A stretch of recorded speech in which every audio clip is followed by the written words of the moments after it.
Il y en a trois qui rendent témoignage, l'Esprit, l'eau et le sang. J'aimerais vous raconter une petite histoire avant d'aller plus loin. C'est une histoire que quelqu'un m'a envoyée par Internet, un ami. Et j'ai trouvé ça très intéressant. Mais en même temps, une belle leçon. Une belle leçon. Une belle leçon par rapport à suivre le fil. Par rapport à savoir où on en est dans l'histoire. Par rapport que si on manque quelque chose d'important, on peut se mettre les deux pieds dans le plat. C'est un village qui fête le 25e anniversaire de son prêtre et ils organisent une grande fête pour M. le curé, 25 ans dans une petite paroisse. Et il y a des invités d'honneur qui sont invités, le maire, conseiller, politicien même, un politicien assez célèbre, il dit oui, je vais être là, etc. Fait que la fête commence, c'est le repas, etc. Il y a des discours protocolaires. Mais le politicien n'est pas encore là. Fait que le curé, c'est presque rendu la fin de la cérémonie de la fête. Mais le curé dit je vais remercier les gens, puis c'est bien. Fait que M. le curé il monte à l'avant au podium, il dit, vous savez, il dit, quand je suis arrivé il y a 25 ans, ouf, j'ai demandé au Seigneur qu'est-ce que je faisais ici. J'ai dit, ça se peut pas, Seigneur, que tu m'envoies dans un village, parce que la première personne que j'ai confessée dans ce village, c'est quelqu'un qui avait fait un vol, et puis la police l'avait pris, mais il avait raconté toute une histoire, il ne s'était pas fait prendre. Ensuite, il avait travaillé pour un homme célèbre dans le village, et il a couché avec sa femme en secret pendant des lunes. Et de plus, une jeune fille du village de 16-17 ans qu'il a couché aussi avec, il me confessait tout ça. Même qu'il avait donné une maladie vénérienne, et ça n'arrêtait plus. J'ai dit, pendant que la confession allait, je me disais, Seigneur, quelle sorte de village que c'est ça? Ça, c'est le premier qui confesse ses péchés. Est-ce qu'il représente tout le village? Seigneur, je veux sortir d'ici, ça n'a pas de sens. Mais, rassurez-vous, fidèles, c'est là 25 ans, et ça a été la seule personne qui m'a confessé autant de péchés graves. Et je suis content d'être parmi vous, parce que vous avez été gentils. Et tout à coup, bang, la porte ouvre. Un individu rentre en fracas. Excusez-moi, j'ai été en retard. Et ça, ah bon, enfin, monsieur le politicien, qui vient en chair, et j'aimerais faire l'éloge de M. le curé. Bonjour, alors voici, je suis content que M. le curé ait persévéré pendant 25 ans ici. Il dit, je le reconnais, je l'honore, parce que de toute façon, j'ai été le premier à entrer dans sa cabane de confession de 25 ans.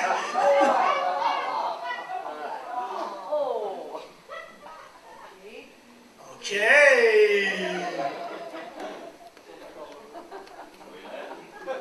Joyeux Noël, bonne année, et faites la ligne et prenez un numéro. Mais, je trouvais ça intéressant. C'est pas une vraie histoire. Ne cherchez pas le nom du politicien, le nom du curé. C'est juste une histoire. Mais suivre le fil. Savoir où on en est dans l'histoire, savoir où on en est rendu. J'ai commencé cet enseignement, parce que j'ai reçu cet enseignement au début de l'été. J'ai commencé tranquillement. Je n'ai pas été vraiment profondément, puisque l'enseignement de Jean dans ses épîtres est incroyablement profond. C'est vaste. Et il faut suivre le fil de ce qui se dit, de ce qui s'enseigne, de ce que l'on transmet. Parce qu'à un moment donné, si on perd le fil, vous savez, on peut se retrouver dans une position où il nous manque des détails importants pour notre vie chrétienne et pour notre sécurité. Je crois qu'il y a une très grande leçon à tirer du passage de l'esprit, de l'eau et du sang. De 1 Jean 5, chapitre 7 à 9.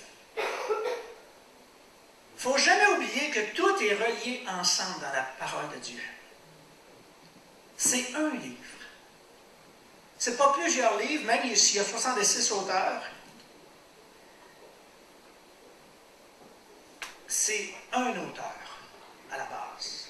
Dieu qui a inspiré des hommes et des femmes à écrire. Et la parole de Dieu, c'est la parole de Dieu. Ce n'est pas les paroles de Dieu. Il y a les paroles de Dieu à l'intérieur de la parole de Dieu, mais c'est la parole. C'est un ensemble. Et tout se tient l'un après l'autre. Le contexte est incroyablement important. C'est vital, c'est primordial de tout remettre dans ses contextes, dans la parole de Dieu. Un verset hors contexte est un prétexte. Et combien savent que les prétextes ne tiendront pas devant le Seigneur au jour du jugement? Aucune excuse, aucun prétexte. Et c'est vital pour comprendre la pensée de l'apôtre Jean. Cette épître, je l'ai lu depuis des années et je redécouvre. Puis on dirait que cet été, il y a eu comme... Vous savez, des fois, il y a juste une craque. Et puis comme j'ai expliqué, le filon d'or dans une mine. Quand tu as trouvé le filon, mais le bon filon. Parce que dans une mine, tu peux avoir des petits filons qui mènent presque pas en grand place, c'est juste un petit peu d'or. Mais tu as le filon. Comme la faille de Cadillac en Abitibi. La faille de Cadillac, c'est la plus grosse faille, le plus gros filon. Où plusieurs mines vont dans la même parce que ce filon va partout dans l'Abitibi. Profondeur. Et plusieurs compagnies ont le même filon qu'on essaie de découvrir où il va. Et la parole de Dieu, c'est comme ça. C'est vaste, c'est incroyable. Et il y a un filon ici dans Jean qu'on a besoin d'entendre. Alors qu'il exhorte l'Église de son époque. Jean exhorte l'Église du 1er siècle. Mais comme la parole de Dieu est écrite, elle a une double et quelquefois même une triple implication. C'est-à-dire dans un temps précis, le temps des apôtres, mais prophétiquement parlant, aussi à la fin des temps. Cette même parole est aussi efficace qu'elle l'était dans un autre contexte. Mais toujours la base de fond là, du contexte dans lequel il est écrit. Et à partir de là, on peut tirer les vérités pour les appliquer dans le présent. L'emphase de Jean pourrait se traduire, si des fois on faisait faire ça à des exercices au collège biblique, ou dans n'importe quoi, tu fais ça aussi même en littérature. Quand tu lis un livre ou quoi que ce soit, en une seule phrase, si tu décrirais, mettons un livre, ou n'importe quoi, une phrase, mais le livre de Jean, ici les 5 épîtres de Jean, si on le résumerait en une seule phrase, on va la mettre, elle va s'en venir, elle va s'en venir, elle est sur PowerPoint. Donc, on a déjà l'esprit, l'eau et le sang. Et c'est, moi j'ai, si vous avez mal au cœur, regardez pas. Et voilà, il est parti. Ici, il est arrivé. Eh voyons. Il ne veut pas rester. Ah, OK. Tu as pesé un petit coup de tout. Alors moi, j'ai résumé ce que je comprends de l'épître de Jean en cette phrase.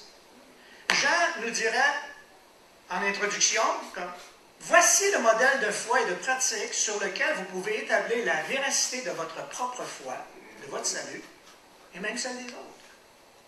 Voici le modèle de foi et de mise en pratique, sur lequel vous pouvez établir la véracité de votre propre foi, dans le fond, notre salut, et même celle des autres. Souvent, on va y aller par comparaison, hein? Des fois, on est pris dans quelque chose, puis là, bon, quelqu'un arrive pour nous exhorter. Oh, mais je ne suis pas si pire que ça, parce que, regarde l'autre. Tu sais, on est des gens de comparaison. Mais on choisit tout le temps la comparaison qui est plus faible que nous et non pas la plus forte. L'autre contraire, ça va être la jalousie. Moi, je ne serai jamais comme lui. Jamais elle. Parce qu'il y a de la jalousie. Alors, d'un bord comme de l'autre, on est pris. Mais si je résume l'épître de Jean, le modèle que Jean nous donne au niveau de la foi, de la pratique, sur lequel on peut fidèlement regarder et dire, voici ce que je peux mettre en pratique, voici ce que je peux établir dans ma propre vie. Et deuxièmement, regarder la vie des autres et dire, souvent, il y a aussi les gens, et c'est depuis quelques années, vous en reconnaissez certainement, juge-moi pas. Tu n'as pas le droit de me juger. Et là, des gens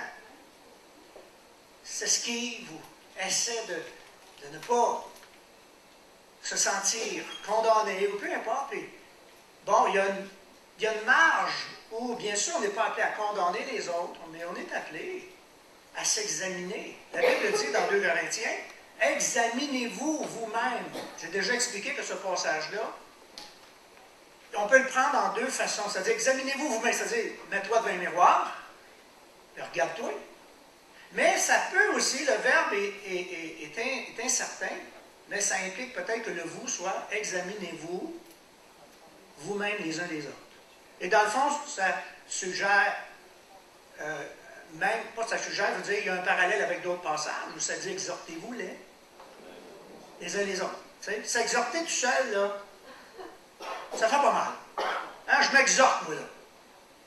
Et d'habitude, mes exhortations ne sont pas négatives. Mais si un frère ou une sœur, à un moment donné, voit quelque chose dans ma vie, dit écoute, il faut que je te parle. Il faut que je te parle. Oups! Là, la lumière jaune allume, le visage devient rouge, le cœur est bas. Qu'est-ce que j'ai fait? Qu'est-ce que Jean a fait? Mais l'Épître de Jean nous donne ces 2 dimensions, c'est-à-dire que nous mettre au travers de la parole de Dieu, mais en même temps, les uns les autres, trouver un modèle de foi et de salut. Chapitre 3, verset 10. Prenons par exemple le chapitre 3, verset 10. C'est par là que se font reconnaître. OK? À partir des 3 premiers chapitres, donc, il y a des instructions. Jean nous donne une suite d'idées, de pratiques et de foi. Et là, il dit, c'est par là que se font, dites ça avec moi, reconnaître. Est-ce qu'on peut connaître? C'est facile de reconnaître un Chinois. Hein? C'est facile de reconnaître un Africain. C'est facile de reconnaître un blessé de guerre, qui est tout dans le plâtre.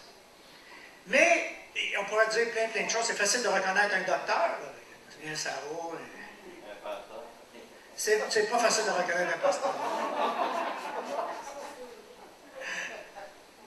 Non, c'est vrai.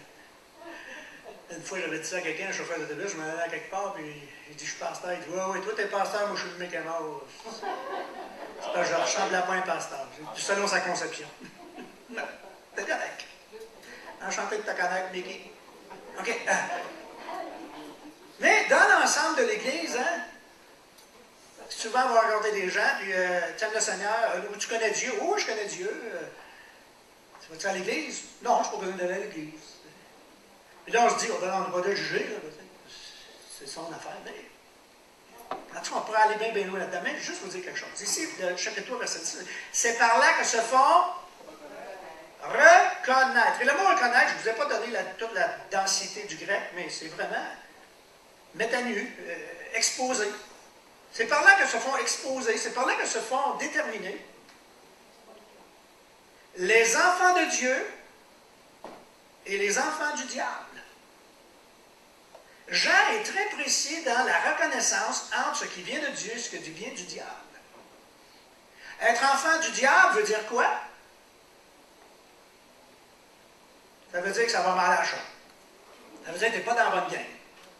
Être enfant de Dieu, c'est tu es dans le royaume de Dieu. Être enfant du diable, tu es dans le royaume du diable. Et où vont ceux qui sont dans le royaume du diable, selon la parole de Dieu? Pas selon les conceptions, les philosophies, ou peut-être que dans les ténèbres, dans l'enfer, préparé pour Satan, ses anges et ceux qui l'auront suivi. Imaginez, Jean écrit à l'Église. Soyons sérieux, écoutons, est-ce que vous attestez que la parole de Dieu est un instructeur infaillible et incroyable? C'est par là que se font reconnaître, discerner, exposer qui est dans le royaume de Dieu et qui est dans le royaume de Satan. Jean n'avait pas crainte, pas peur d'exposer, de dire Église, c'est sérieux là. On a une destinée à ne pas manquer. Mais on parle de pratiquer, c'est-à-dire de garder le contrôle. Non plus que celui qui n'aime pas son frère. Quiconque ne pratique pas, et non plus, c'est-à-dire la même chose, celui qui n'aime pas son frère. Verset 15. quiconque est son frère est un... Quiconque est son frère est quoi? J'aimerais bien qu'on entende ce que l'Esprit est en train d'essayer de nous communiquer ce matin et au plus loin qu'on peut aller. Juste une seconde. Oui. Retourner un peu en arrière. Oui. OK? Je marque la justice. Oui. La justice de Dieu ou la justice de l'homme? La justice de Dieu, bien sûr. La justice des hommes, on oublie ça. Rabiche, comme dirait Prof. Cadoret. Mais ça, il y a une autre prédication pour dire quand on est injuste avec les hommes, il y a une façon de répondre à l'injustice des hommes. Mais la justice de Dieu, ça c'est clair. Il faut se tenir le plus près possible. On a eu vendredi soir le ministère des hommes. Yves a touché un petit peu cet aspect-là, dans le fond, quand on subit de l'injustice et quand ça vient des hommes. Et la meilleure façon de régler l'injustice des hommes, savez-vous, c'est comment?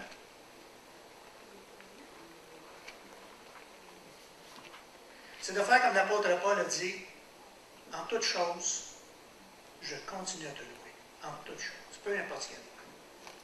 Il n'y a rien qui va me séparer de l'amour de Dieu. Alors, en réponse à la justice des hommes, on reste dans la justice de Dieu, c'est-à-dire que Dieu est le seul qui a le droit de vengeance sur les hommes. Aucun être humain n'a le droit de vengeance. En tout cas, il y a tout un sujet qu'on peut explorer là, mais c'est la justice de Dieu. OK, on continue. Ici, dans le fond, l'apôtre Jean va déterminer, s'il va voir des rapports entre les êtres humains et le rapport avec Dieu, il va établir quelque chose d'assez intéressant. OK, là je reviens au verset 15. Quiconque est son frère est un... Et meurtrier dans la Bible, ici, dans le grec, veut dire quoi? Veut dire exactement ce que ça veut dire en français, en anglais, en chinois. Quelqu'un qui tue quelqu'un.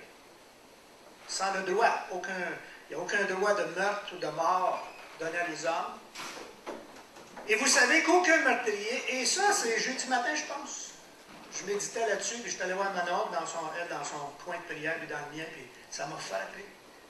J'ai dit, wow, ça ne me tente plus de prêcher. Ça ne me tente plus de dire aux gens la vérité.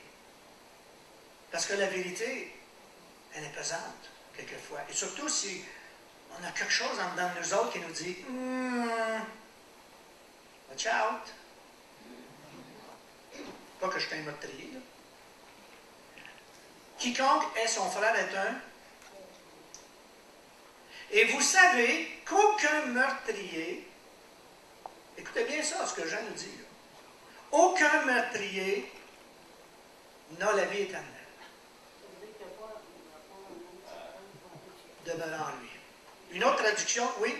Oui, dans Darby, ça dit OK. celui qui n'aime pas son frère demeure dans la mort. Exactement. Je l'avais tu ça, c'est tout ça que je cherchais. OK. Darby, celui. Vas-y, encore d'aller. Celui qui n'aime pas son frère demeure dans la mort. Demeure dans la mort. Celui qui n'aime pas son frère. Je n'ai une autre traduction, je ne sais pas, je ne vais pas marquer laquelle, mais si quelqu'un a de la haine pour son frère, c'est un meurtrier. Ah, vous savez que la vie éternelle ne demeure pas dans le meurtrier. Wow! Et là, je me posais la question, puis en José avec Manon, j'ai dit, il me semble que je posais la question, on parle de frères. On parle de gens qui se disent chrétiens. Et ça, dans le fond, vous savez, plus on avance dans le Seigneur, ça fait quand même au-dessus de 35 ans que je suis dans le Seigneur, puis j'en ai vu des choses, j'en ai subi, j'en ai traversé. Il n'est pas rare de rencontrer des gens dans le Seigneur qui ne t'aiment pas.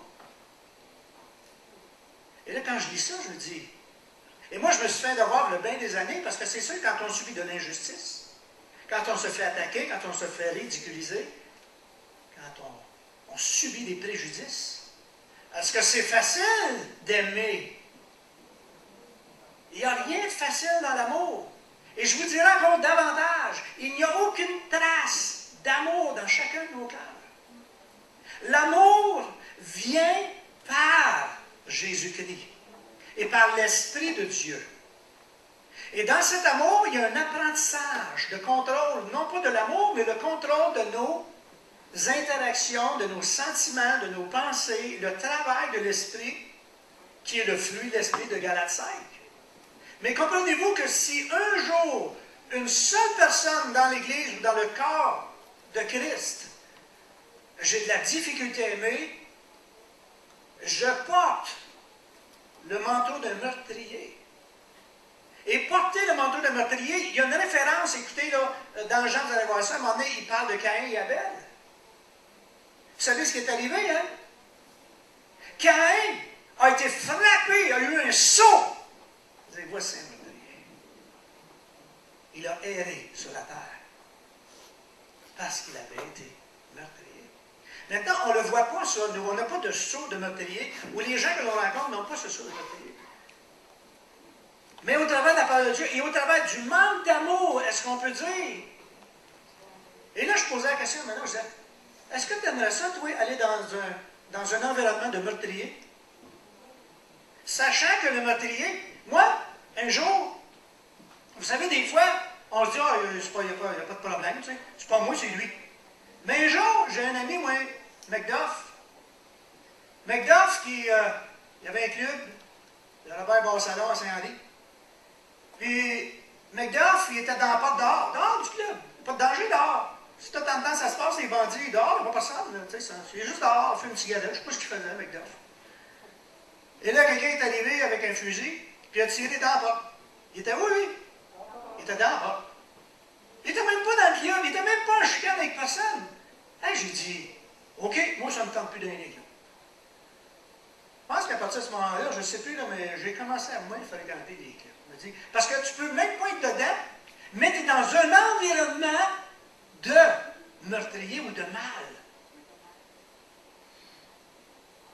Et la meilleure façon de se protéger, et Paul à Timothée va dire, invoquez le Seigneur. Invoquez le Seigneur avec ceux qui invoquent le Seigneur d'un cœur pur. Pour être en sécurité, il faut être dans un environnement de pureté, de sagesse, de bonté, et de frères qui sont capables d'échanger. Parce que dans le fond, c'est ça. C'est un échange de l'amour de Dieu qu'on se fait les uns aux autres. Parce qu'il y a un seul esprit. Toute l'histoire de l'esprit, l'eau et le sang va tourner autour de ça. L'esprit, l'eau, le sang et les trois sont d'accord. Le mot d'accord veut dire les trois sont en unité ou en interdépendance. Et le corps de Christ fonctionne dans l'unité d'interdépendance. Le chiffre 3 est intéressant. J'aimerais vous donner un petit enseignement sur le chiffre 3. Et je vais revenir avec mes 3 bébés. Mes 3 bébés, comme si ils m'appartenaient. Le chiffre 3 dans la Bible dénote une emphase et indique également, puis ça c'est un texte que j'ai pris, c'est pas moi qui l'ai écrit, là, j'ai fouillé, puis j'ai trouvé un bon texte qui est vraiment raisonnable, qui explique les chiffres de la Bible. Dénote une emphase et indique également l'intensité.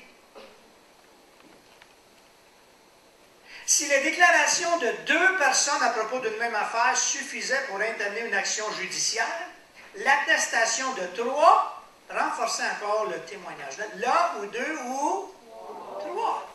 Deutéronome 17,6, celui qui mérite la mort sera mis à mort par la déposition de 2 ou 3 témoins. 19,15, c'est la même chose.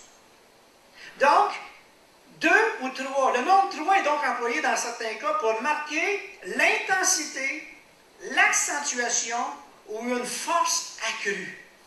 Le chiffre 3 est quelque chose qui est renforcé. De là, pourquoi Jean nous dit l'esprit, l'eau et le sang. Et c'est 3 domaines dans lesquels on va développer, on va regarder pour se renforcer. Prenons l'exemple d'Ecclésiaste 4,12. Ça dit quoi? La corde à 3 brins ne seront pas facilement. La vision de Pierre, à un moment donné, hein? Même Pierre a renié Jésus combien de fois? 3 fois. Même Pierre, quand l'Esprit a révélé, il a dit, va, tue et mange. Combien de fois qu'il a dit avant qu'hier? 3 fois. Dans Ésaïe 6, les anges qui chantent et qui voient la gloire de Dieu, qu'est-ce qu'ils chantent? Saint, Saint, Saint. Combien de fois on voit dans la Bible? Saint, Saint, Saint. Le 3 a vraiment une incidence assez glorieuse. L'intensité. L'intensité même des malheurs, d'un côté comme de l'autre. Là. Dans l'Apocalypse 13, ça dit malheur, malheur, malheur. Mais nous voulons avoir les 3 témoignages de la puissance de Dieu. Vous savez, à une certaine époque, où la technologie n'était pas connue, et on recule, vous savez que les navires, vous savez que nous, on est des étrangers, des voyageurs sur la Terre. On est comme en bateau. On voyage. Ça dit 2 fois dans Pierre et dans Hébreu. Ne savez-vous pas que vous êtes étrangers et voyageurs sur la Terre? Mais, je ne sais pas si vous le savez ça, mais à l'époque, on n'avait pas de GPS. Les navires avaient une façon, lorsqu'ils arrivaient à certains endroits où il y avait des battures, des hauts fonds, des hauts fonds. Et je vais vous montrer ça, et c'est assez intéressant parce que le chiffre 3, puis il y a une dimension assez importante. Vas-y, ça fait tic-tic-tac. OK. Et là, le petit bateau. Et là, le bateau. À l'époque des bateaux à voile, des bateaux à voile, la seule façon qu'ils ont trouvé pour que le bateau n'échoue pas dans des récifs, et des fois, les récifs étaient vraiment là, intenses, c'était long. C'était pas juste 3-4 pieds, c'était des kilomètres. Alors, ils ont trouvé une astuce, c'est-à-dire qu'ils ont vérifié les hauts fonds, la meilleure place pour passer. Le bateau, lorsqu'il arrivait outre-mer, les voiliers, ils ne pouvaient pas arriver là à 10 mètres près. Je parle français, c'est 10 mètres. Tu sais. Ils arrivaient des fois à des kilomètres de distance. Mais là, la première chose à faire, c'est de voir la première bouée ou la première lumière. C'était des fanales à l'époque, bien sûr, c'était pas des choses électriques.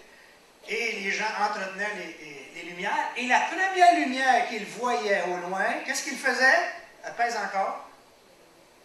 Hop, là, ils s'en allaient pour se placer afin que, continue, afin qu'ils ne voient que combien de lumières? Une seule lumière. Et c'était la façon que les bateaux, et une fois qu'ils avaient une seule lumière, ils suivaient à droite ou à gauche, je ne sais pas trop, là, pour entrer en sécurité. Je trouvais ça intéressant parce que le chiffre 3 dans la Bible nous donne la même dimension, c'est-à-dire ce 3, la Trinité, nous emmène vers une destinée. Tu sais, c'est pas juste de dire on prie, on accepte le Seigneur, on avance, on attend l'enlèvement ou la mort. Tu sais, c'est comme. Il y a 3 phases de la vie chrétienne que Jean va nous éclairer. Le 9 août dernier, j'ai été invité à enseigner à un congrès de Congolais. Ça, c'est pas une affaire sur le lait, là, c'est des Africains. Et la thématique, c'était, on m'avait demandé le vrai disciple de Jésus-Christ.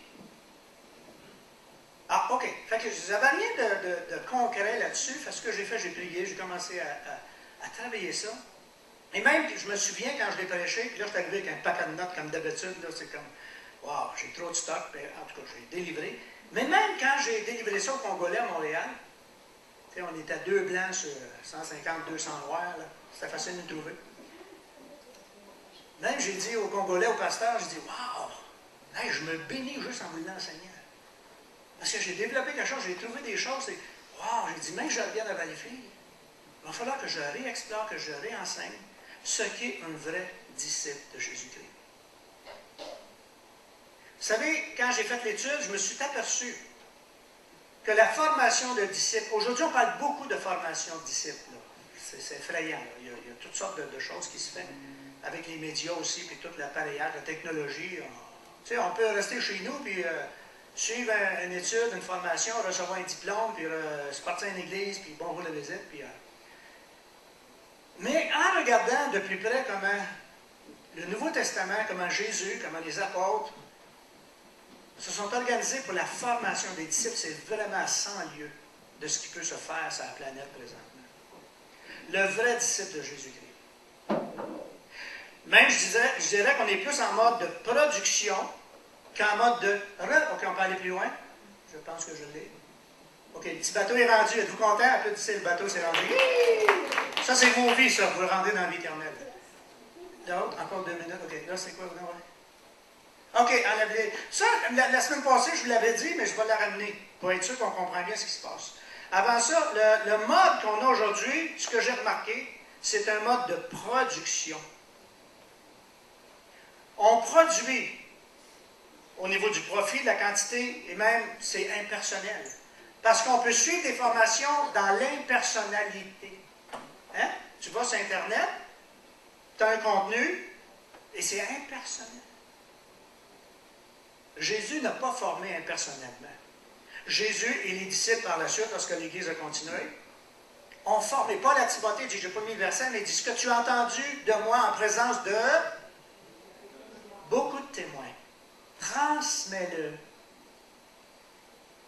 à quelqu'un qui va être aussi en mesure de retransmettre ce mode de personnalité. Donc, production versus reproduction. Jésus, dans le fond, ce qu'il faisait, c'était une reproduction. Une reproduction de quoi? Et pas de quoi, mais de qui? Une reproduction de lui-même. C'est ce qu'on va voir dans l'Épître de Jean. Jean, il est en train de dire, regardez ce que nous, on a fait, ce que nous, on a vécu avec Jésus, ce que nos mains ont touché, ce que nos yeux ont vu, ce qu'on a expérimenté. Alors, on vous transmet, on veut reproduire en vous l'exactitude de la formation que le Maître nous a donnée. Et c'est bien différent. Un jour, on avait un professeur qui venait juste de graduer, et l'année d'après, ils l'ont mis à enseigner. Et c'était catastrophique. Parce qu'il n'avait reçu que de l'intelligence ou de la formation intellectuelle, mais il n'était pas capable de déverser quelque chose d'expérience. Tandis qu'on avait des vieux pasteurs de 60-65 ans qui arrivaient. Et ce qu'ils faisaient, c'est qu'ils retransmettaient leur cœur, plus que de l'information. Les deux sont vitales. Une information avec le cœur, mais une information sans le cœur. Et Jean va adresser ça dans les Épîtres. Il y a des gens qui ont commencé à vouloir instruire l'Église du début, mais qui n'avaient pas été reproduits selon le modèle de Christ. Et nous, ce qu'on veut faire, et vous savez, la production, c'est profit, quantité impersonnelle à la hâte, mais le mode de reproduction de la Bible, c'est artisanal, minutieux, de qualité personnelle. C'est plus en mode, aujourd'hui, identification qu'en mode transformation. Les gens s'identifient. Souvent, on voit ça, des prédicateurs qui ont été formés ou en produits. Et même, j'ai jasé avec un pasteur de quelques temps, il dit, ah, puis comment ça a été? Ah, il dit, j'avais l'impression de voir tel. Parce qu'on avait modelé sur un type de personne. Bon, il n'y a rien de mal chez un certain point, mais à un moment donné, quand la personne est pareille comme d'autres personnes, c'est assez imagé. Alors, Jean lui dit, le seul modèle sur lequel on doit prendre notre modèle, c'est quel modèle? C'est le modèle de Christ.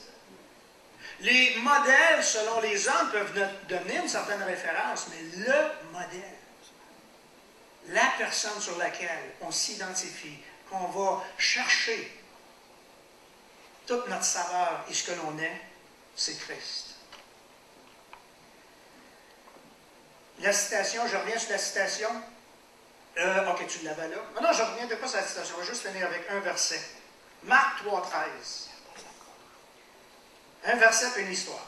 OK? Ça va? Marc 3,13. Qu'est-ce que ça dit? Jésus en choisit 12. Pourquoi? Pourquoi? Marc 3,13.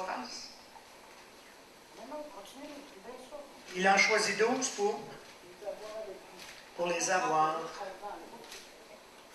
avec lui.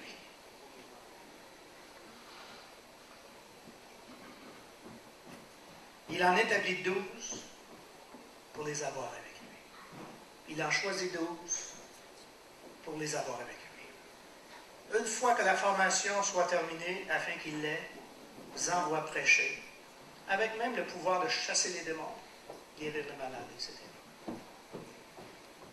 Pour les envoyer proclamer. Et faire des disciples. Vous savez, faire des disciples, ça requiert, d'un bord comme de l'autre, ça requiert quoi? Du temps, de l'énergie, du renoncement, de la patience, de l'amour, de la confiance, de la persévérance. Allons-nous être patients? Allons-nous chercher l'énergie, renoncer peut-être à des plaisirs du monde et à des choses? Allons-nous garder l'amour de Christ dans nos cœurs profondément enracinés? Allons-nous avoir confiance les uns envers les autres? Je termine avec cette histoire que j'ai reçue il y a quelques semaines. How churches became cruise ships.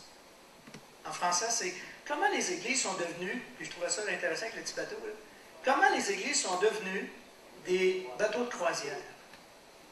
J'ai posé la question, là, une couple de mercredi, pour le nom de l'avion, là, vous ne l'avez pas trouvé? On peut la mettre, le cruise ship.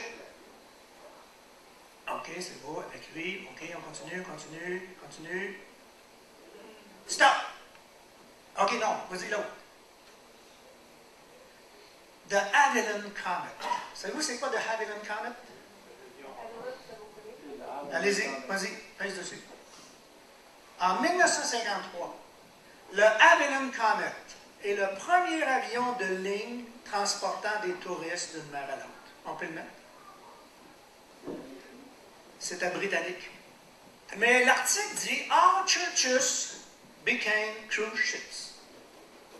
Comment l'Église est devenue un bateau de croisière? Et l'article dit « À une certaine époque, les gens prenaient le bateau pour aller d'un continent à l'autre et ça prenait combien de jours? Ça prenait 6 jours, une semaine environ. En 6 jours, les gens avaient le temps de vivre ensemble. Et vous savez, il y avait 3 classes sur les bateaux, comme sur le Titanic, vous voyez ça. Mais quand les premiers avions sont arrivés et qu'ils transportaient les gens en combien d'heures? 6 heures. Les premiers avions, les gros porteurs, 6 heures. L'article dit, aujourd'hui, l'Église est comme... Et vous savez ce que les bateaux qui transportaient les gens à l'époque sont devenus? Ben, je vous l'ai dit au début. Là. Ils sont devenus... Parce qu'avant ça, il n'y avait pas de bateaux de croisière, il n'y avait plus de bateaux de croisière. Donc, le Queen Mary, exemple, et d'autres bateaux, sont devenus des bateaux de croisière. Et ce qu'il disait, c'est que les bateaux partaient du point A et s'en allaient au point B pour transporter les passagers. Mais à partir de 53 et plus, les bateaux ont commencé à tourner en rond. Et l'Église, elle n'est pas créée pour tourner en rond. L'Église est créée pour partir du point A et aller au point B. Et de devenir des disciples, de devenir des croyants, de devenir des chrétiens qui vont de gloire en gloire et qui vont toujours plus loin avec l'Esprit de Dieu. Et les trois, et vous allez voir lorsqu'on va approcher pour l'Esprit, l'eau et le sang, il y a 3 symbolismes dans lesquels cette patience est nécessaire. Pour ne pas juste jouer à l'Église, pour ne pas juste aller à l'Église, mais pour devenir des disciples. Parce que vous savez, la statistique que j'ai montrée la semaine passée, ici, il se part, je ne me rappelle plus, 5 000 églises par année aux États-Unis, il y en a 4 000 qui ferment. Et donc, l'Amérique est comme un bateau de croisière au niveau évangélique. C'est ça que j'ai dit? 4 000 nouvelles églises, hein? 5 000 ferment, OK. 4 000 partent, 5 000 ferment, etc. Et vous voyez toute la statistique. Et je pense qu'on a misé sur une formation-reproduction plutôt que sur le disciple, de passer du temps avec les gens pour retransmettre le cœur de Jésus.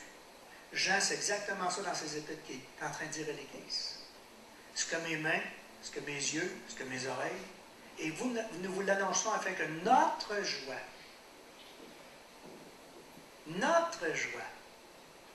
c'est pas ma joie, c'est notre joie soit parfaite. Parce que ma joie ne peut pas être parfaite sans votre joie, et votre joie ne peut pas être parfaite sans ma joie. Tu es une rivière en qui je tire toutes mes sources. Et sans toi, je n'existe pas.